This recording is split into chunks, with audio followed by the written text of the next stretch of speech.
ఇలా చెమటలు వచ్చినప్పుడు ఇలా వస్తాయి కదండి, చిన్న చిన్న కురుపుల్లాగా ఇలా వస్తాయండి నాకు కూడా. అందుకే ఇది అందరికీ ఉపయోగపడుతుంది కదా అని చెప్తున్నాను. అలాగే అరిచేతులలో కూడా దురదలు వేస్తూ ఉంటుంది కదండి అప్పుడప్పుడు.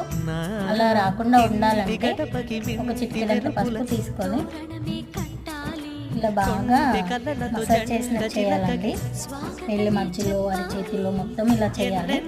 చేసిన తర్వాత అరిచేతులలో కూడా ఇలా చేయాలండి. ఎక్కడ దురదలు వేస్తే అక్కడ ఇలా చేయాలి. చేసిన తర్వాత ఒక 2-3 మినిట్స్ తర్వాత శనగపిండి కూడా వేసుకోవాలండి.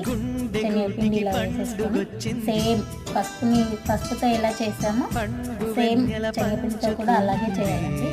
చాలా తొందరలో తగ్గిపోతుంది, దురద కూడా రాదండి. చాలా మంచి రెమెడీ అండి. వీడియో నచ్చినట్టయితే లైక్ చేయండి, షేర్ చేయండి, సబ్స్క్రైబ్